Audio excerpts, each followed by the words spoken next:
The old house stood alone, at the edge of town, dark and brooding. It was called Shadowcrest Manor.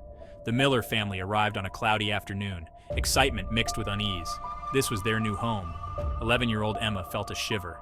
Despite the summer heat, the house seemed to watch, its empty windows like vacant eyes. Don't be silly, Emma. It's just an old house. But even she sounded unsure. Emma couldn't resist the house's pull. It whispered to her, secrets hidden in the shadows. The air was stale and cold. Dust swirled in the faint light. Emma explored each room, her fingers tracing the dusty furniture. She found a secret passage behind a bookshelf, a narrow staircase leading to the attic. Emma, drawn by the mystery, climbed. The attic was vast and dark. Cobwebs hung like ghostly curtains. A single window cast an eerie glow. Emma felt a presence. She was not alone. That night, Emma woke to a sound, a soft scratching, coming from the walls. She sat up in bed, her heart pounding. The scratching continued. A whisper followed, too low to understand. There's something in the walls. She cried. Her parents exchanged worried glances. They searched the room, the attic, found nothing. It was just a dream, honey. But his voice lacked conviction.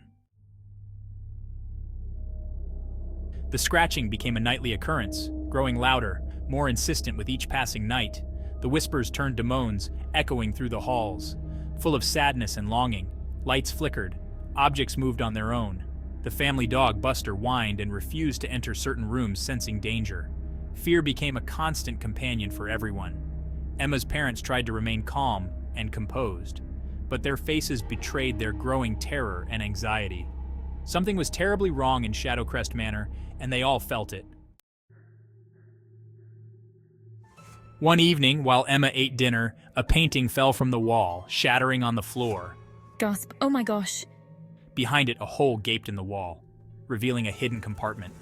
Inside, a wooden box lay undisturbed. Emma's father reached into the darkness, his hand trembling as he retrieved the box. They gathered around the table, anticipation mixed with dread. The box creaked open. What could be inside this? Inside, nestled on yellowed velvet, lay a horrifying sight. The box, ancient and covered in dust, seemed to have a life of its own. It creaked open slowly, as if revealing its secrets reluctantly. The air around it grew colder, and a sense of dread filled the room. A skeletal hand. Its bony fingers curled around a small framed photograph.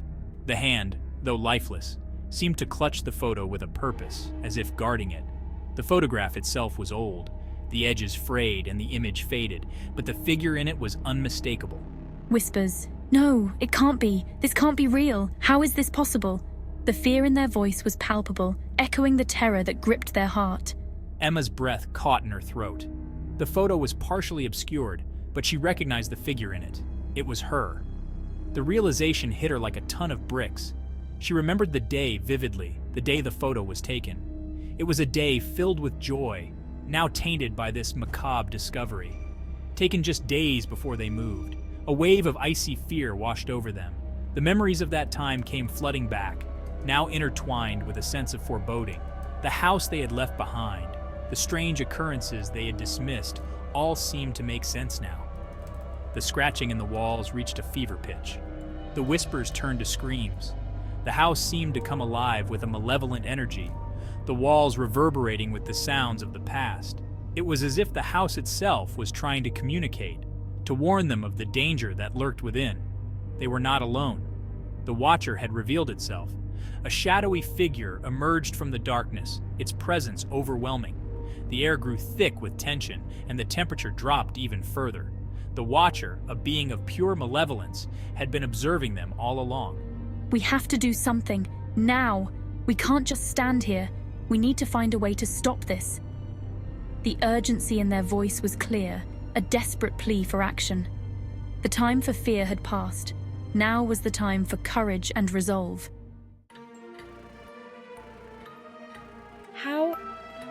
How is this possible? This can't be real. Are we dreaming? Someone, please tell me this is just a nightmare. Emma's mother stammered, her voice trembling. She had never felt such an overwhelming sense of dread. Her heart pounded in her chest, each beat echoing the fear that gripped her soul. She clutched Emma tightly, as if holding her daughter could somehow protect them from the malevolent force that surrounded them. The photograph in the skeletal hand felt like an omen. It was a chilling reminder of the past, a past that refused to stay buried. The image depicted a family, much like theirs, but with eyes that seemed to follow them, filled with a sorrowful warning, a terrifying connection to the entity trapped within their walls. This entity was not just a ghost, it was a vengeful spirit, bound to the house by a dark pact made long ago. The air grew colder, and the walls seemed to whisper secrets of the past. We need to leave, now, before it's too late. We can't stay here another moment. This place is cursed. Her father said, his usual calmness replaced by a raw urgency. He had always been the rock of the family, the one who kept his cool in any situation. But now, even he was shaken. His eyes darted around the room, searching for a way out. He understood the gravity of the situation. This was no ordinary haunting. The entity was powerful, and it had a purpose. It wanted something from them, and it would stop at nothing to get it. This was beyond a simple haunting. The house itself seemed alive, its very structure pulsating with malevolent energy. Shadows danced on the walls, and the air was thick with an oppressive presence. This was a targeted threat. The entity had chosen them for a reason, and it was determined to make them suffer. The family could feel its eyes on them, watching their every move. But as they turned to flee, the floorboards beneath them groaned. The sound was deafening in the silence, a reminder that the house was aware of their every step. The house seemed to hold its breath. Every creak and groan was a warning, a sign that they were not alone. The walls seemed to close in on them, and the air grew colder with each passing second. A cold wind swept through the room, extinguishing the lights and plunging them into darkness. The temperature dropped suddenly, and the family huddled together, their breaths visible in the frigid air. Dad, what's happening? Why is this happening to us? Are we going to be okay? Stay close, everyone. We need to stick together. No matter what happens, we must not get separated. We need to get out of here, quick, before it's too late. We can't let it trap us here. The family, gripped by terror, knew they had to escape. They moved as one, their fear driving them forward. Every step was a struggle, the house fighting to keep them within its grasp. But the house had other plans. It was a living entity, and it was not ready to let them go. The walls seemed to shift, the doors slammed shut, and the windows barred themselves. The family was trapped, and the entity was closing in. Panic swelled in Emma's chest. They were trapped.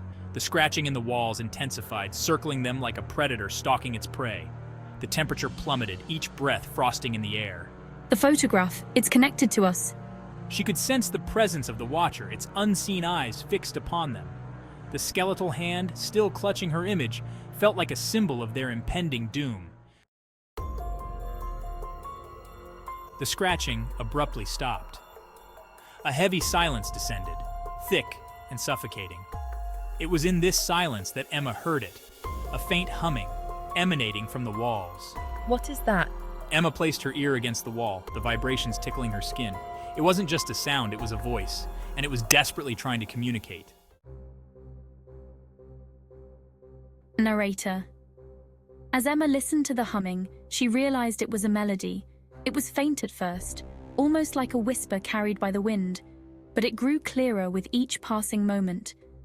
A mournful tune that seemed to weave a tale of sorrow and loss.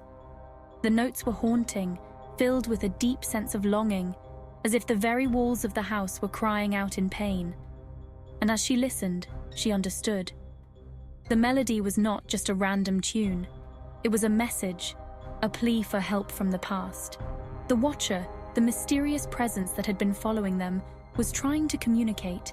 The Watcher didn't want to harm them. It wanted their help. It was a guardian of the house, bound by a tragic past, seeking redemption through the aid of the living. Guided by an unknown force, Emma led her family through a series of secret passages within the walls. The air was thick with anticipation, and every creak of the floorboards seemed to echo their own heartbeat. Each turn, each step, was accompanied by the humming, leading them toward an unknown destination. The passages twisted and turned, sometimes narrowing to the point where they had to squeeze through. And finally, they emerged. Back into the cold night air, standing before the imposing facade of Shadowcrest Manor. The house loomed over them, its dark windows like eyes watching their every move. But now, they understood its sorrow, and they knew their journey was far from over. The melody still lingered in the air, a reminder of the unfinished business that awaited them within the haunted walls. They never returned to Shadowcrest Manor. The memory of that night, the terror and the strange, sorrowful song of the Watcher, remained etched in their minds. But as the years passed, Emma couldn't shake the feeling that a part of her remained connected to the house and the entity trapped within its walls. She often thought of the skeletal hand, forever clutching her image, a constant reminder of the secrets hidden within Shadowcrest Manor, and the Watcher, forever waiting, its mournful song echoing in the silence.